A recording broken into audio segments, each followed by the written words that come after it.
أعوذ بالله من الشيطان الرجيم. بسم الله الرحمن الرحيم.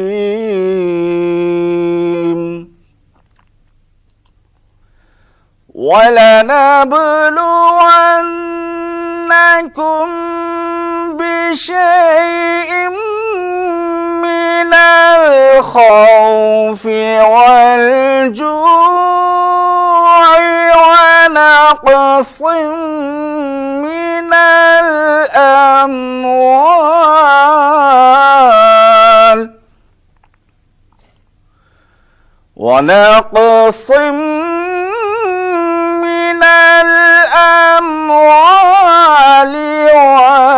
والأنفس والثمرات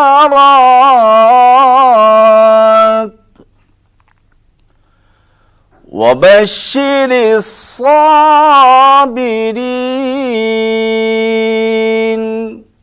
صدق اللہ العظیم. نحمده ونصلی علی رسولہ الکریم. اما بعد فاعوذ باللہ من الشیطان الرجیم. بسم اللہ الرحمن الرحیم. ولا تقولوا لمن يقتل في سبيل الله اموات بل احياء ولكن لا تشعرون.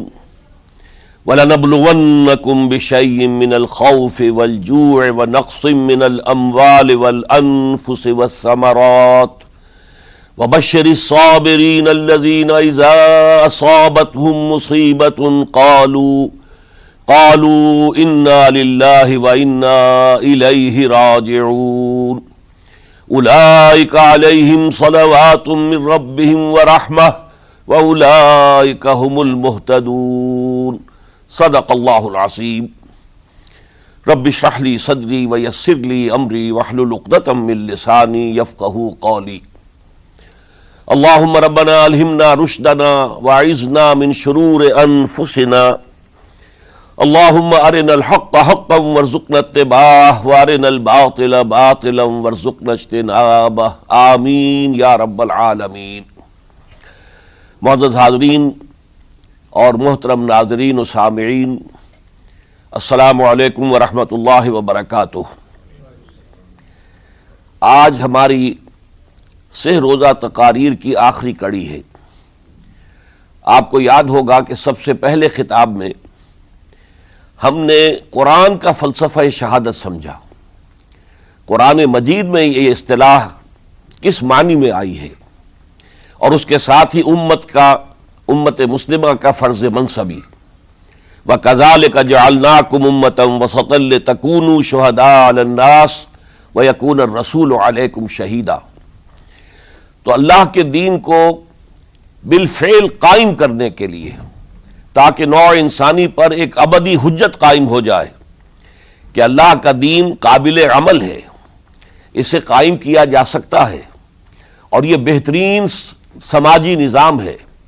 پولیٹیکو سوشو اکنامک سسٹم اس سے بہتر آج تک چشم فلک نے نہیں دیکھا. یہ حجت قائم کرنے کے لیے جن حضرات نے اپنی جانوں کا نذرانہ پیش کر دیا، گویا کہ وہ اللہ کے گواہ قرار پائے، ان کے لیے لفظ شہید استعمال کیا گیا. دوسرے لیکچر میں آپ کو یاد ہوگا کہ ہم نے یہ بات سمجھنے کی کوشش کی کہ جب اللہ کا دین جزیرہ نما عرب میں قائم ہو گیا، اور گویا کہ ہم کہہ سکتے ہیں کہ انقلاب محمدی علی صاحب الصلاۃ والسلام کی تکمیل ہو گئی، تو جیسے کہ ہر انقلاب کے ساتھ ہوتا ہے، اس کے بعد کچھ کاؤنٹر ریولوشنری موومنٹ شروع ہوئی. چنانچہ سب سے پہلے اندرون ملک عرب جھوٹے نبی کھڑے ہو گئے، نبوت کے جھوٹے دعوے دار، اور بہت سے لوگوں نے حکومت کو زکوٰۃ ادا کرنے سے انکار کر دیا. اور یہ فتنہ اتنا بڑا تھا کہ واقعہ یہ ہے کہ اگر اسے کرش نہ کر دیا جاتا تو انقلاب محمدی علی صاحب الصلاۃ والسلام اسی وقت ناکام ہو جاتا. یہ حضرت ابو بکر صدیق رضی اللہ تعالیٰ عنہ کے فضائل کا سب سے درخشاں باب ہے کہ انہوں نے اپنے عزم اور ہمت اور استقلال اور اللہ پر اعتماد، اللہ پر توکل اور بھروسے کے ساتھ ان دونوں فتنوں کو آئرن ہینڈ کے ساتھ کرش کر دیا، اور سال سوا سال ہی میں ان دونوں کاؤنٹر ریولوشنری موومنٹس کو ختم کر کے اس کے بعد انہوں نے جلد ہی اس نظام کا گویا کہ انچارج حضرت عمر رضی اللہ تعالیٰ عنہ کو بنا دیا کہ جو خلیفہ ثانی ہیں۔ پھر ہم نے دیکھا کہ حضرت عمر کے زمانے میں رضی اللہ تعالیٰ عنہ توسیع کا جو عمل ہے، توسیع انقلاب محمدی کا عمل بڑی تیز رفتاری کے ساتھ جاری ہوا، فتوحات کا سیلاب آیا، ایران پوری سلطنت تہس نہس ہو کر رہ گئی، اس کے پرچے اڑ گئے، سلطنت روما اپنے تمام شمالی افریقی مقبوضات سے محروم، مغربی ایشیا سے اسے بے دخل کر دیا گیا، صرف وہ یورپ کے اندر محدود ہو کر رہ گئی۔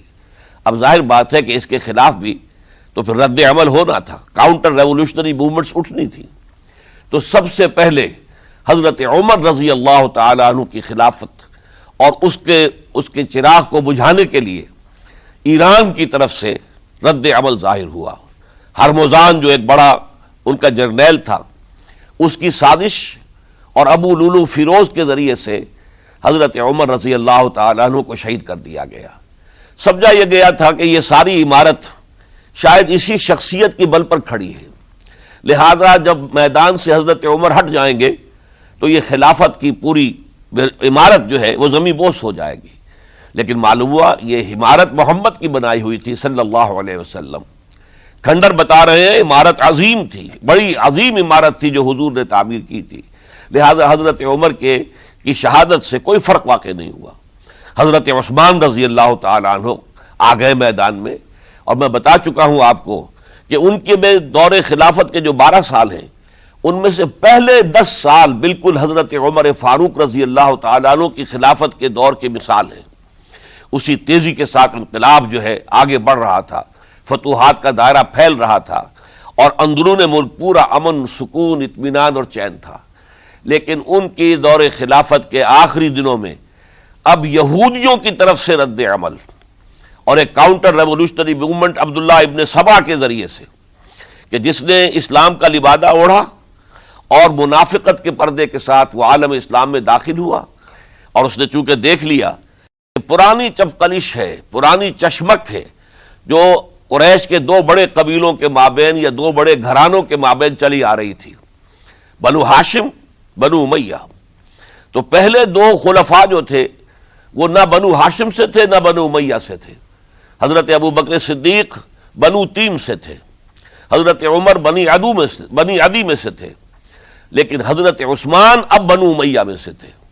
اس کو انہوں نے گویا کہ دکھتی رگ بنا کر پکڑا اور پروپیگنڈا شروع کیا کہ خلافت تو بنو ہاشم کا حق ہے، کیونکہ حضور ہاشمی تھے صلی اللہ علیہ وسلم۔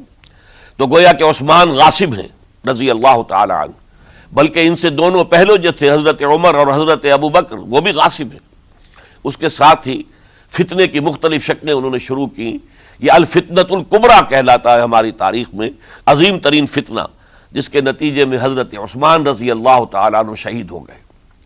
اور ان کی شہادت کے بعد اگرچہ خلافت حضرت علی رضی اللہ تعالیٰ عنہ کے ہاتھ میں آئی، لیکن یہ کہ باہمی خانہ جنگی کا وہ سلسلہ شروع ہوا جو حضرت علی کے دور خلافت جو 5 سالوں پر مشتمل ہے، اس کے دوران مسلسل خانہ جنگی رہی۔ ایک طرف شیعان علی تھے، دوسری طرف شیعان عثمان آ گئے، جو حضرت عثمان رضی اللہ تعالیٰ عنہ کے قتل کے قصاص کے مطالبے کو لے کر سامنے آئے۔ جنگ جمل ہوئی، ایک رات میں 10,000 مسلمان شہید ہوئے۔ جنگ صفین میں 74,000 مسلمان شہید ہوئے۔ جنگ نہروان میں پھر 4,000 مسلمان شہید ہوئے۔ یہ شہادتیں جو چل رہی تھی، یہ کس لیے چل رہی تھی کہ جو بھی عمارت خلافت کی قائم ہوئی تھی اب اسے قائم رکھا جائے، اغیار کی طرف سے جو سازشیں ہو رہی ہیں، جو حملے ہو رہے ہیں، اسے ختم کرنے کے لیے ان کا مقابلہ کیا جائے۔ تو یہ اور اس کا یہ دور ختم ہوتا ہے حضرت علی کی شہادت پر رضی اللہ تعالی عنہ۔ اور یہ بات نوٹ کر لیجئے کہ حضرت علی کو شہید کرنے والے وہ خارجی تھے۔ عبد الرحمن ابن ملجم خارجی طبقے سے تعلق رکھتا تھا، جو پہلے حضرت علی کے لشکر میں شامل تھے، لیکن جب حضرت علی نے رضی اللہ تعالی عنہ تحکیم اور ثالثی کی تجویز قبول کر لی تو وہ ناراض ہو گئے کہ اللہ تعالیٰ ہی ہے حاکم اور حکم، ان الحکم الا للہ، یہ انسانوں کو حکم کیوں بنا لیا گیا؟ اور اس میں اتنی شدت اختیار کی کہ وہ علیحدہ ہو گئے، اس لیے انہیں خوارج کہا گیا۔ انہوں نے رائے یہ قائم کر دی جو مسلمان کبھی کوئی گناہ کبیرہ کا ارتکاب کرے گا وہ کافر قرار پائے گا، جب کافر ہوگا تو گویا کہ مرتد ہے تو واجب القتل، اس کا مال، اس کی عزت سب مباح ہے۔ یہ ہمارا سب سے پہلا گمراہ ترین فرقہ تھا۔ انہی میں سے 3 افراد نے بیٹھ کر اسکیم بنائی کہ یہ 3 افراد ایسے ہیں کہ جن کو اگر میدان سے ہٹا دیا جائے تو شاید مسلمانوں کی باہمی خانہ جنگی ختم ہو جائے اور مسلمان پھر کسی ایک خلیفہ پر راضی ہو جائیں، اور یہ تینوں کافر ہیں، معاذ اللہ ثم معاذ اللہ۔ حضرت علی کافر ہیں، ان کو قتل کرنے کی ذمہ داری عبد الرحمن ابن ملجم نے لی۔ حضرت معاویہ قاتل ہیں، ان کے لیے کسی اور کو اسائن کیا گیا۔ عمرو بن العاص قاسم ہیں، ان کے لیے کسی اور کو اسائنمنٹ دی گئی۔ ہوا یہ کہ حضرت عمرو بن العاص وہ تو اس روز فجر کی نماز میں آئے نہیں، ان کی جگہ جو امام تھا وہ شہید کر دیا گیا۔ حضرت معاویہ رضی اللہ تعالی عنہ، ان پر وار اوچھا پڑا، زخمی تو ہوئے لیکن یہ کہ پھر تندرست ہو گئے۔ حضرت علی رضی اللہ تعالی عنہ پر بہت کاری وار ہوا، اور حضرت علی رضی اللہ تعالی عنہ کی شہادت سن 35 ہجری میں ہو گئی۔ یہ جو خلافت راشدہ کا اختتام یا تو سن 35 ہجری میں حضرت علی کی شہادت سے سمجھا جائے گا، یا میری ذاتی رائے ہے کہ نہیں، اس میں حضرت حسن کا دور خلافت بھی شامل ہونا چاہیے۔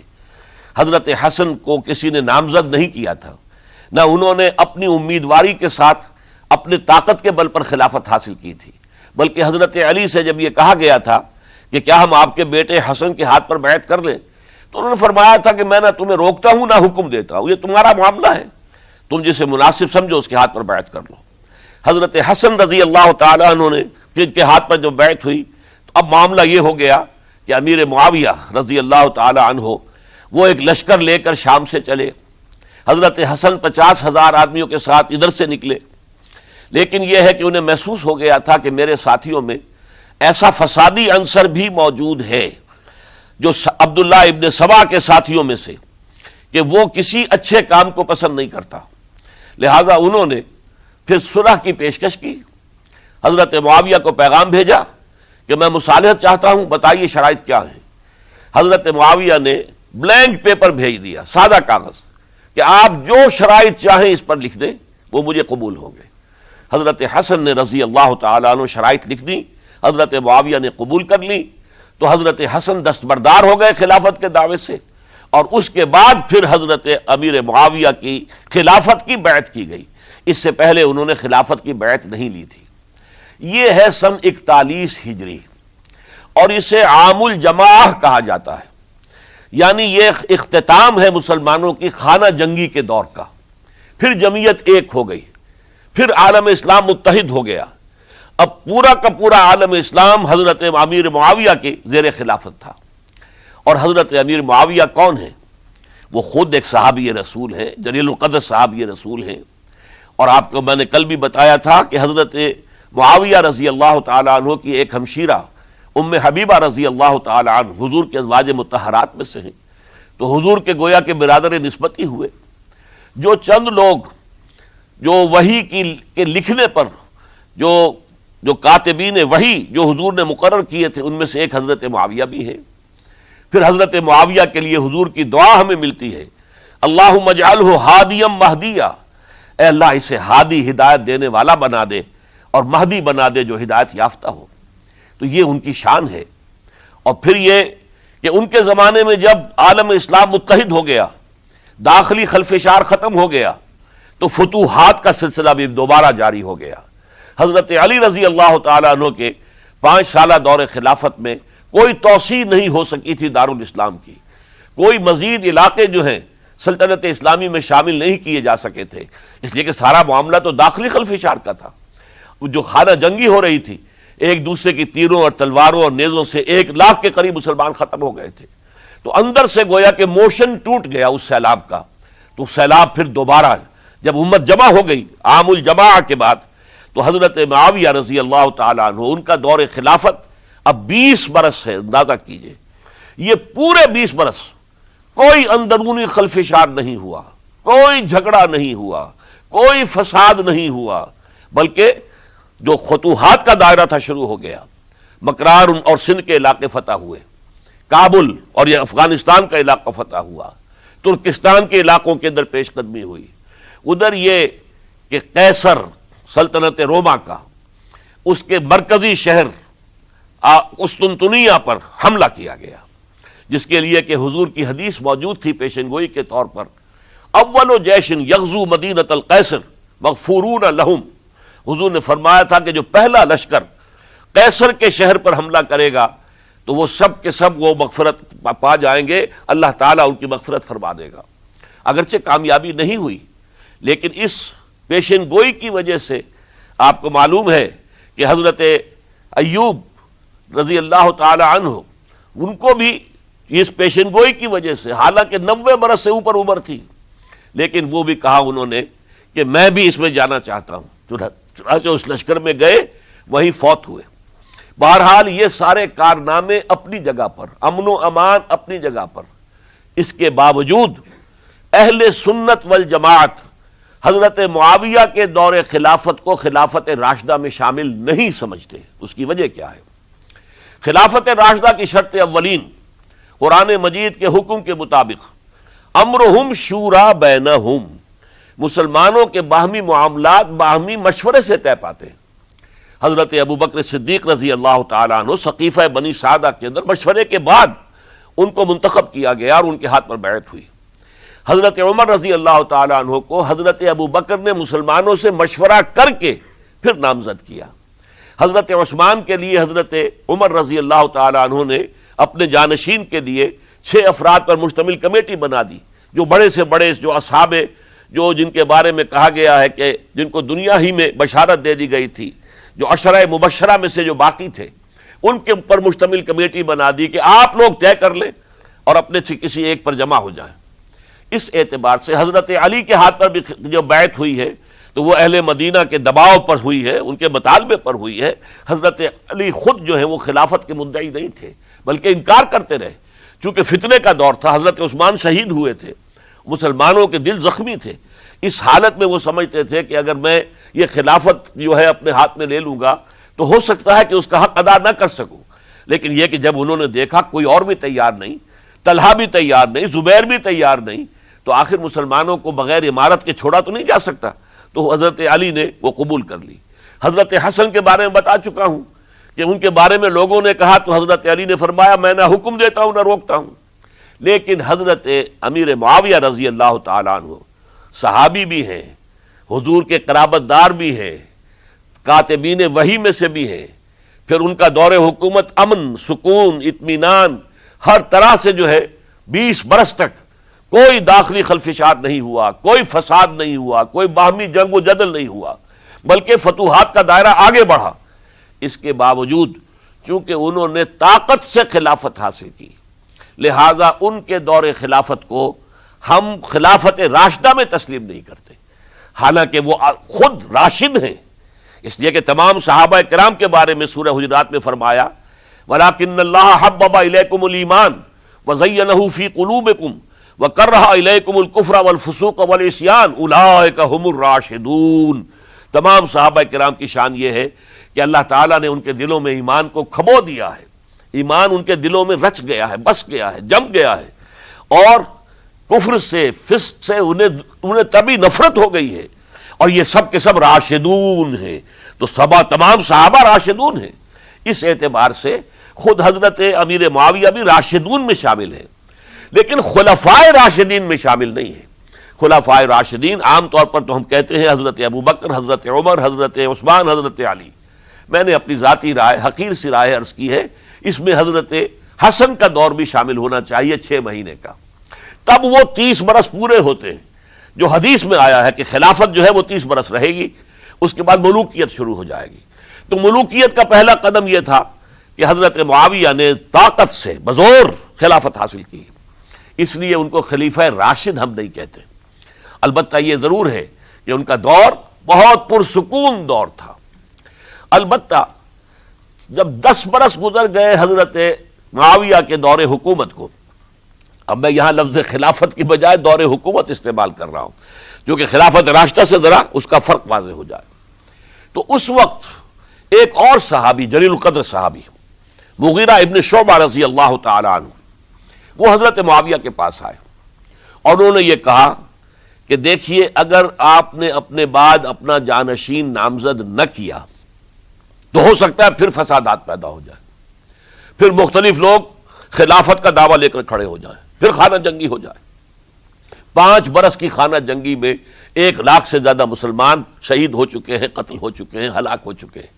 اب دوبارہ وہی دور نہ آ جائے، لہذا آپ اپنا جانشین نامزد کر دیجئے۔ امیر معاویہ ریلیکٹنٹ تھے، لیکن انہوں نے دلائل دیے، دلائل مضبوط تھے۔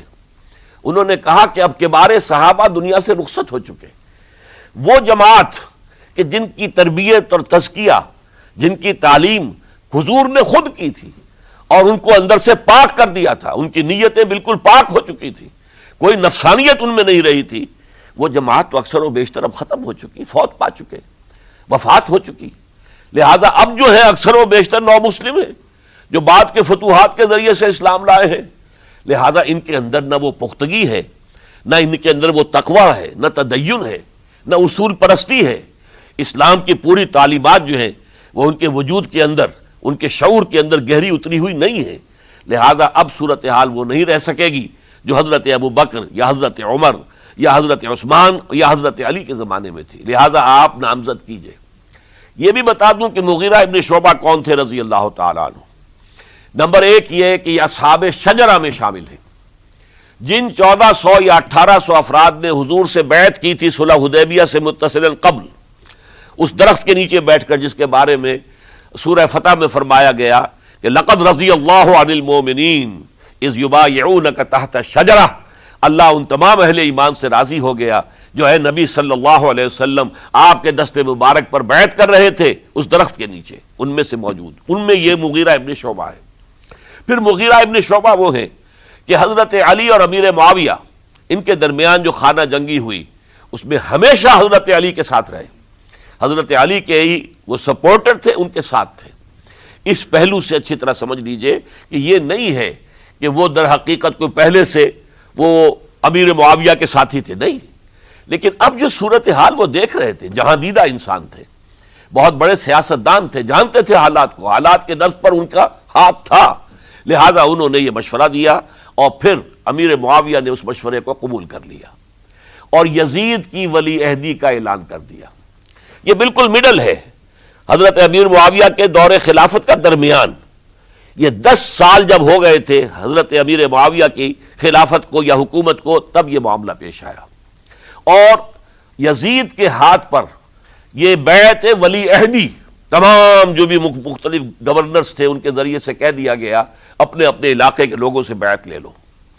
یہ بیعت عام طور پر لوگوں نے کر لی، البتہ 5 شخصیتیں جو بہت نمایاں تھیں انہوں نے اس بیعت سے انکار کیا۔ ان میں کون تھے ذرا نوٹ کیجئے۔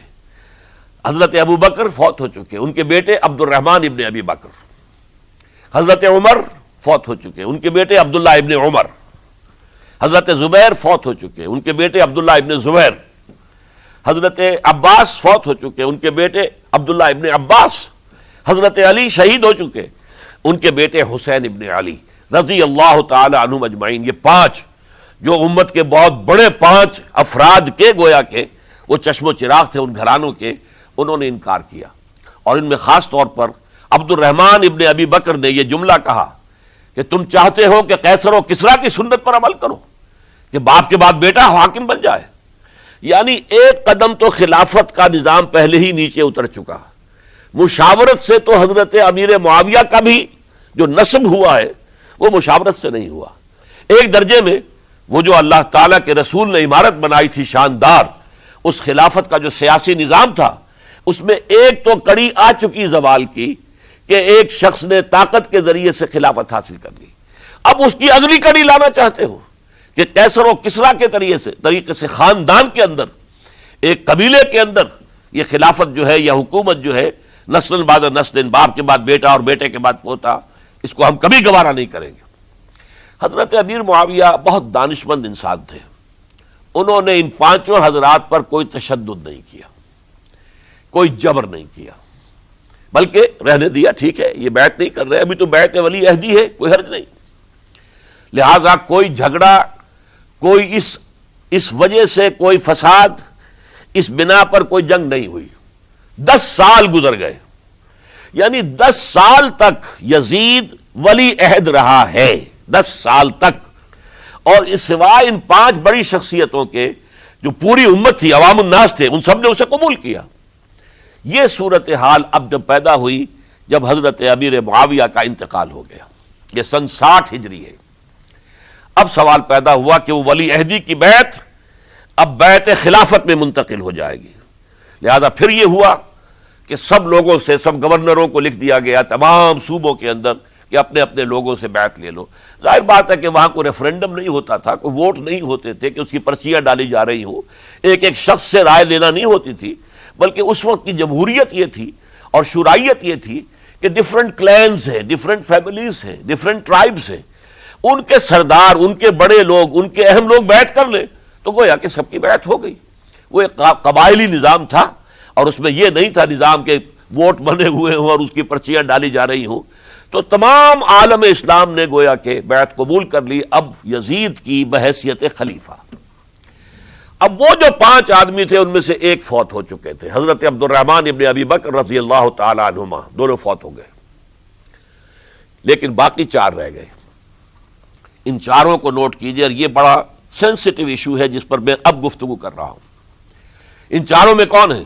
عبداللہ ابن عباس، عمر میں سب سے بڑے وہ ہیں، اور ان کی شان یہ ہے کہ انہیں حبر الامہ کہا گیا ہے، امت کے سب سے بڑے عالم، اور قرآن مجید کے وہ سب سے پہلے مفسر ہیں۔ اصل جو جتنی بھی تفسیری روایات ہمیں ملتی ہیں حضرت عبداللہ ابن عباس کے شاگردوں سے، تابعین سے، لہذا ان کا بہت اونچا مقام ہے۔ حضرت عبداللہ ابن عمر، ان کا مقام بھی آپ کو معلوم ہے، حدیثوں کی کتنی بڑی تعداد ہے جو عبداللہ ابن عمر سے مروی ہے، اور اس کو سلسلۃ الذہب کی پہلی کڑی کہا جاتا ہے۔ روایت حدیث میں جو سنہری زنجیر ہے اس کا آغاز حضرت عبداللہ ابن عمر ہے۔ ایک طرف یہ دونوں ہو گئے، ان دونوں کی رائے کیا ہوئی؟ اگرچہ کام غلط ہوا ہے، یہ اس طریقے سے قیصر و کسریٰ کی روایت پر عمل کرنا غلط ہے، لیکن یہ اتنی بڑی غلطی نہیں ہے کہ اس کی وجہ سے باہمی جنگ و جدال ہو، خوریزی ہو، ایک دوسرے کی گردنیں کاٹی جائیں اور فتنہ و فساد پیدا کر دیا جائے۔ لہذا انہوں نے یزید کی بیعت کر لی۔ 2 حضرات رہ گئے، یہ نسبتاً نوجوان ہیں، ان دونوں کی پیدائش ہجرت کے بعد ہوئی ہے۔ ہجرت کے بعد پہلا بچہ جو مہاجرین میں پیدا ہوا ہے وہ عبداللہ ابن زبیر ہے، بلکہ کچھ عرصے تک مہاجرین میں جب کوئی پیدائش نہیں ہوئی تو وہ مکے مدینے کے منافقین نے کہنا شروع کر دیا تھا کہ یہ یہاں کے کمزور ہو گئے، نامرد ہو گئے، ان کی اولاد اب چلے گی نہیں۔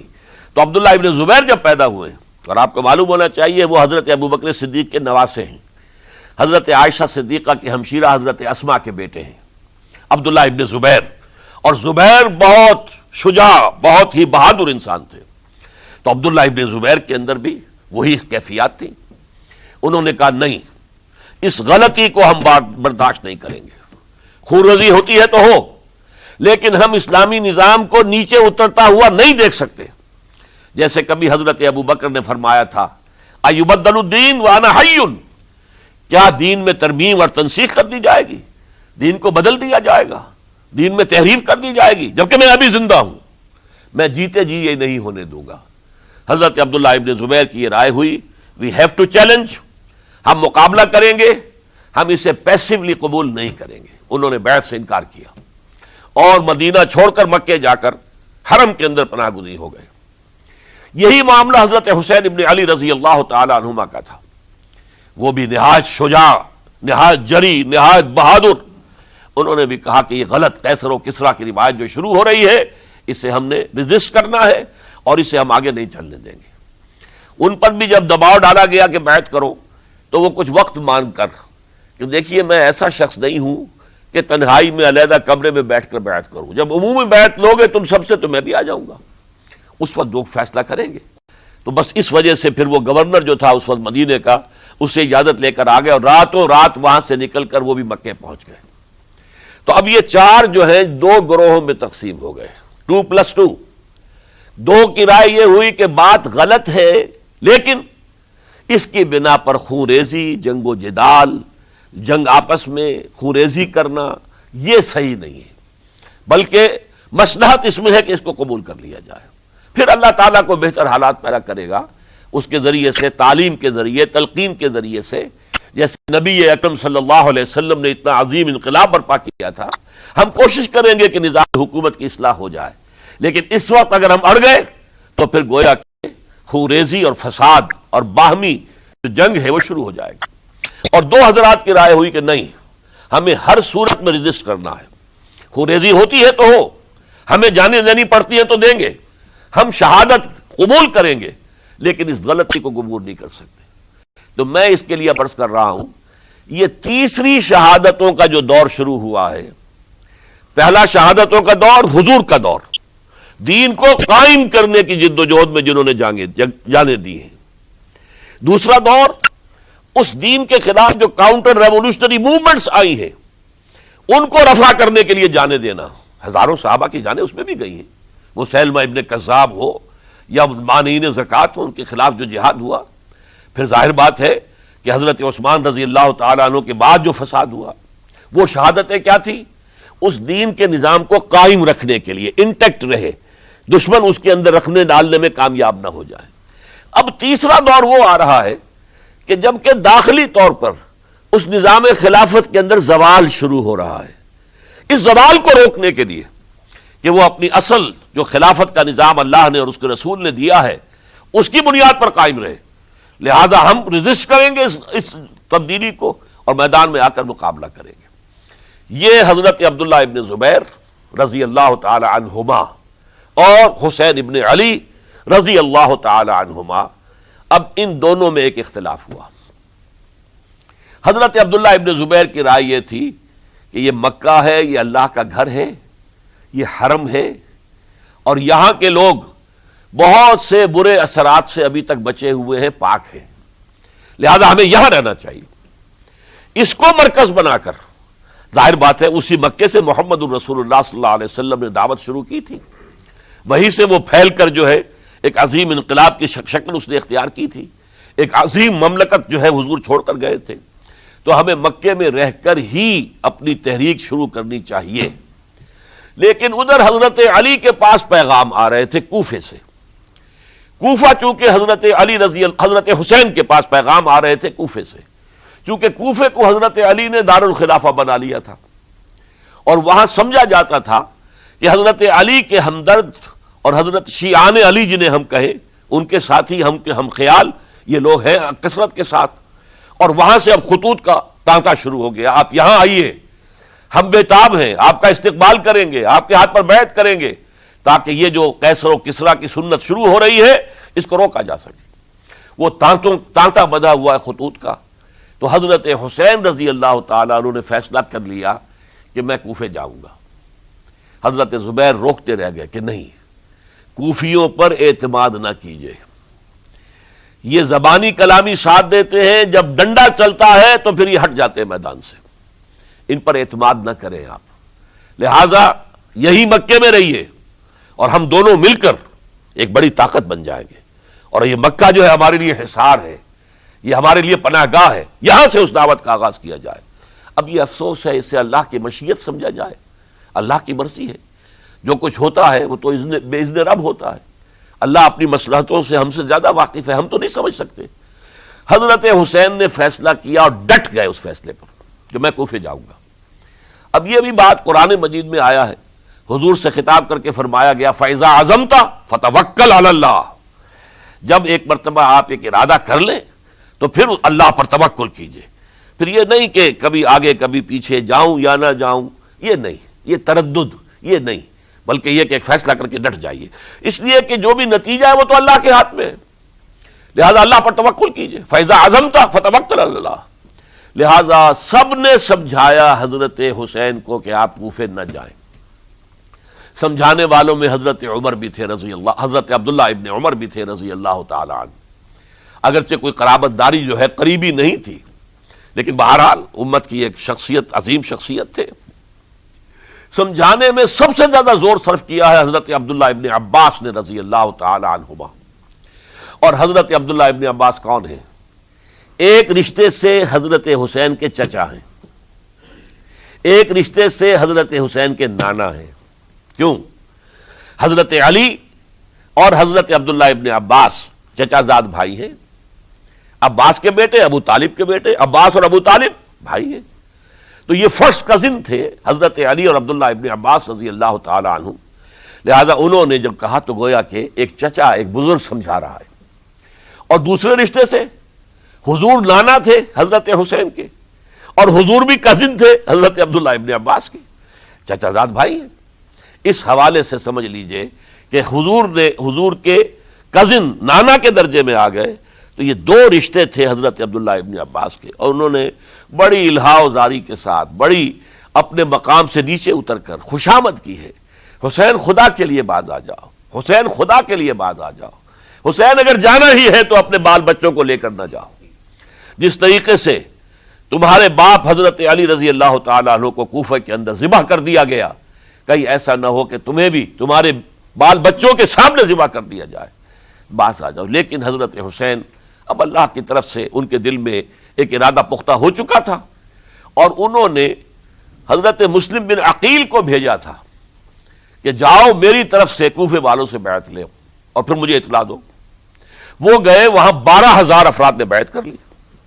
اب ان کا خط آ گیا کہ یہاں تو فضا بالکل ہموار ہے، اتنے لوگوں نے بیعت کی ہے، باقی بھی جیسے ہی آپ سامنے آ جائیں گے سب بیعت کر لیں گے، لہذا یہاں پر وہ ریزسٹنس کے لیے گویا کہ ہمارے پاس طاقت اس کوفے کے اندر بہت مضبوط طاقت ہوگی کہ ہم یزید کی حکومت کے خلاف ریزسٹ کر سکیں۔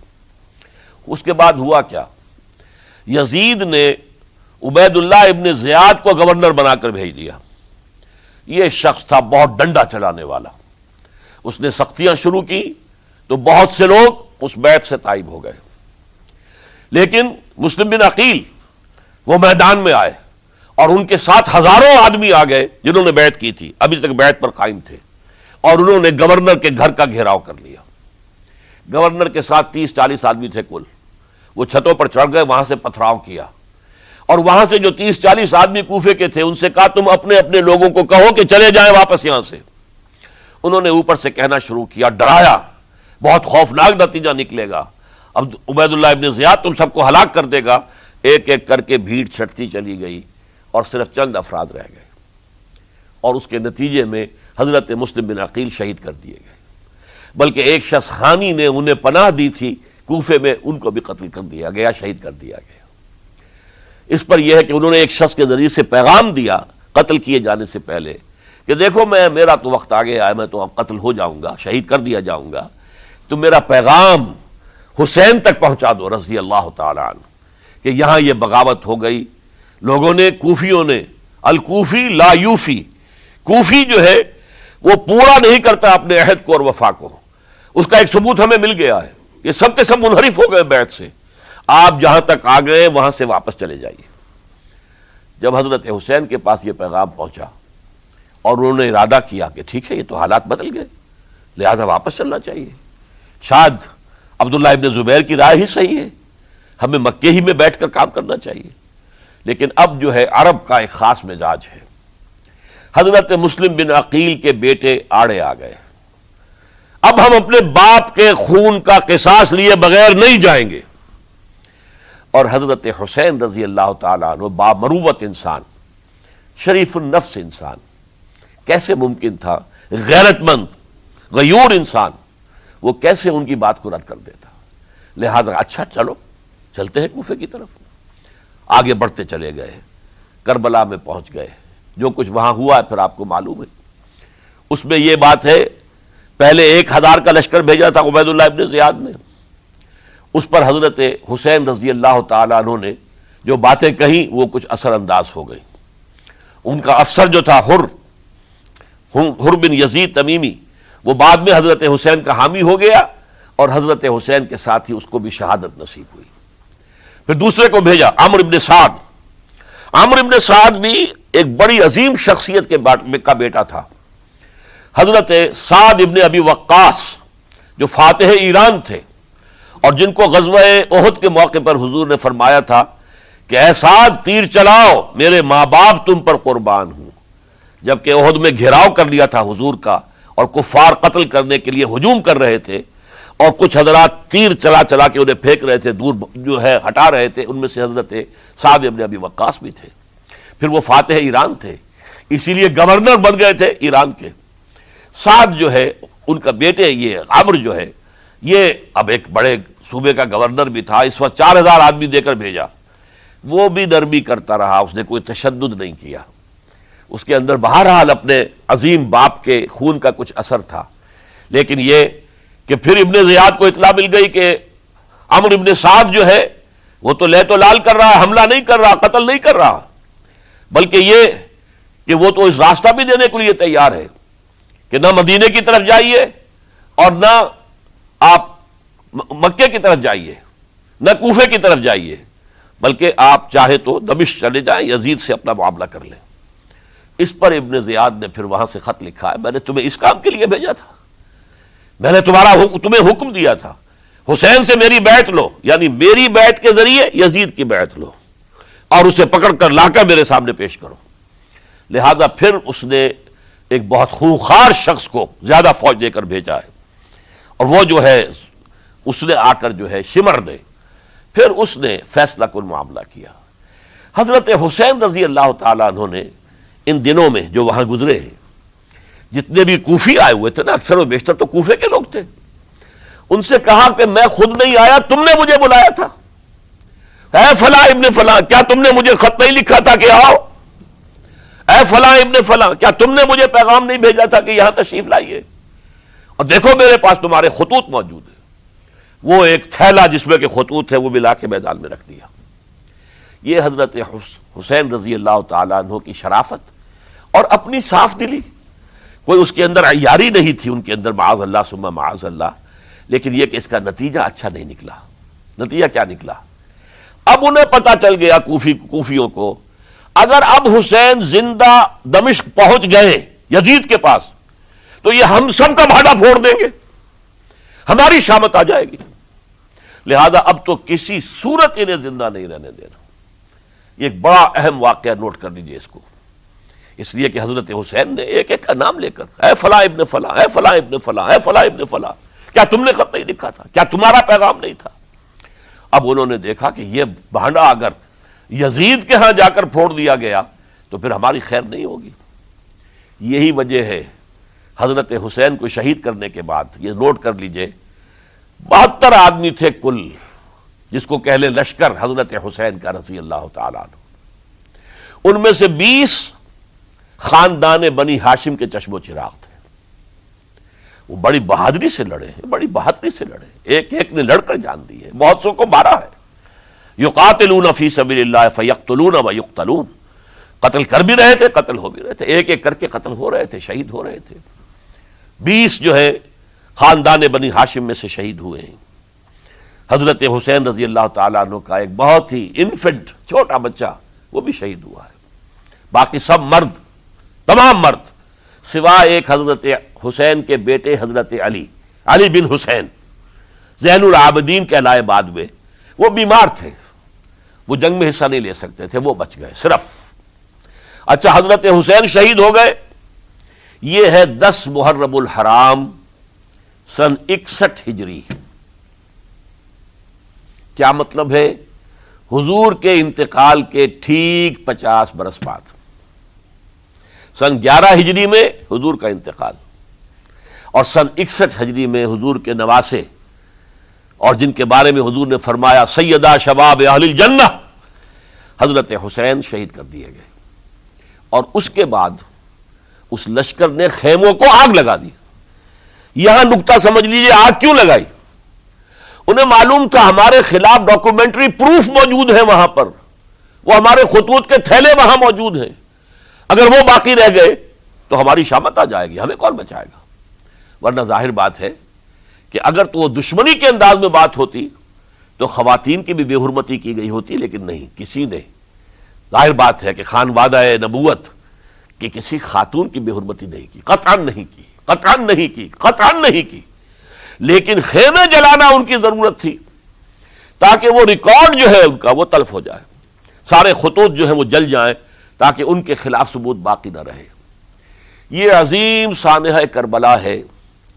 اب چونکہ یہ ہماری تاریخ کے ان واقعات میں سے ہے جس پر بہت کچھ اختلافات ہیں، مختلف گروہوں کی تعبیرات بہت مختلف ہیں۔ ایک طرف اہل تشیع کا اپنا بیان ہے، دوسری طرف اہل سنت کا ایک اجماعی بیان ہے، تیسری طرف کچھ ایسے لوگ پیدا ہو گئے ہیں جو حضرت حسین رضی اللہ تعالیٰ عنہ پر الزام لگا رہے ہیں اہل سنت میں سے کہ وہ تو حکومت کے طالب تھے، اقتدار کے خواہشمند تھے، واجب القتل تھے۔ معاذ اللہ ثم معاذ اللہ ثم معاذ اللہ۔ حضرت حسین اگرچہ صغار صحابہ میں سے تھے، یعنی حضور کی حیات طیبہ میں ابھی چھوٹے بچے تھے، لیکن ان کا شمار صحابہ میں ہے، اور پھر یہ وہ شخص ہے جو حضور کی گود میں کھیلا ہے، یہ وہ ہے جو حضور کے شانوں کے اوپر جس نے سواری کی ہے۔ علامہ اقبال نے جیسے حضرت اسماعیل کے لیے کہا ہے کہ وہ فیضان نظر تھا یا کہ مکتب کی کرامت تھی، سکھائے کس نے اسماعیل کو آداب فرزندی۔ ظاہر بات ہے حضرت اسماعیل کسی اسکول اور مدرسے دارالعلوم میں پڑھے نہیں تھے کہ وہاں پتہ چلتا کہ والد کا حق کیا ہے۔ یہ فیضان نصر تھا، ابراہیم کی نگاہ کا یہ فیضان تھا کہ بیٹے کے اندر وہ جذبہ پیدا ہوا کہ یا ابت افعل ما تؤمر، ابا جان جو خواب آپ دیکھ رہے ہیں اور جو حکم آپ کو اس خواب کے ذریعے مل رہا آپ کر گزریے، ستجدنی انشاءاللہ من الصابرین۔ تو اسماعیل کا معاملہ اگر یہ تھا فیضان نظر سے، تو حضرت اسماعیل تو حضرت ابراہیم کے پاس زیادہ رہے بھی نہیں، وہ تو مکے میں رہے۔ حضرت عثمان جو حضرت ابراہیم تو شام میں رہتے تھے، کبھی کبھی آ جاتے تھے، بس اس سے زیادہ معاملہ نہیں تھا۔ وہ فیضان نظر حضرت اسماعیل کو تھا، تو حضور صلی اللہ علیہ وسلم کا فیضان نظر کتنا ہوگا اس کا آپ اندازہ کیجئے۔ یہ کوئی جنگ اقتدار نہیں تھی، معاذ اللہ ثم معاذ اللہ ثم معاذ اللہ، بلکہ انہوں نے اپنا ایک فرض منصبی سمجھا ہے کہ میرے نانا کا لایا ہوا نظام اور اس کے اصول اب ٹوٹ رہے ہیں۔ جیسے حضرت ابوبکر کا قول میں نے آج بھی آپ کو سنایا، ایبدل الدین وانا حی، کیا دین میں ترمیم اور تنسیخ کی جائے گی، دین کی باتوں کو بدل دیا جائے گا جبکہ میں ابھی زندہ ہوں۔ اسی طریقے سے گویا کہ زبان حال سے حضرت حسین اور عبداللہ ابن زبیر رضی اللہ تعالی عنہم ان دونوں نے یہ فیصلہ کیا کہ ہم روکیں گے اس کو۔ آپ اختلاف کر سکتے ہیں کہ حضرت حسین کی رائے صحیح تھی یا حضرت عبداللہ ابن عباس کی رائے صحیح تھی، یہ کہہ سکتے ہیں آپ، لیکن کسی کی نیت پر حملہ نہیں کر سکتے۔ اسی طریقے سے بعض لوگ جو ہے حضرت عبداللہ ابن عباس، عبداللہ ابن عمر، ان کی نیتوں پر حملہ کرتے ہیں۔ ان کو تو یزید نے دولت سے خرید لیا تھا، معاذ اللہ ثم معاذ اللہ ثم معاذ اللہ۔ یہ دونوں جلیل القدر صحابہ ہیں، یہ تو صغار صحابہ میں سے نہیں ہیں، یہ جوان تھے پورے حضور کے زمانے میں، جنگوں میں حصہ لیا ہے۔ حضرت عبداللہ ابن عمر نے، عبداللہ ابن عباس نے رضی اللہ تعالیٰ عنہما، انہیں کوئی رقم نہیں خرید سکتی تھی، کوئی دولت نہیں خرید سکتی تھی۔ جو رائے انہوں نے قائم کی دیانتاً قائم کی۔ اور ہمارے ہاں اصول یہ ہے کہ جب کوئی نئی صورتحال پیدا ہو جائے اور اجتہاد کی ضرورت پیش آ جائے اور پوری کوشش کر کے مجتہد اجتہاد کر رہا ہے، تو اگر اسے غلطی بھی ہو جائے، مجتہد مختی خطا کار، اس کو بھی اکیرا ثواب ملتا ہے، اور مجتہد مصیب وہ مجتہد کے جس کی رائے صحیح، جس کا فیصلہ صحیح، اسے دوہرا ثواب ملتا ہے۔ تو ان کے مابین ایک اختلاف رائے کا ہوا، اجتہاد کا ہوا۔ آیا یہ غلطی اتنی بڑی ہے کہ امت میں تفرقہ پیدا کیا جائے، امن و امان کو برباد کیا جائے، خوریزی کا بازار گرم کیا جائے، یا نہیں؟ دو کی رائے یہ ہوئی، ان کی مخلصانہ رائے تھی، ان کی دیانت دارانہ رائے تھی، ہم ان کی نیت پر حملہ نہیں کر سکتے، آپ اختلاف کرنا چاہیں تو کیجئے۔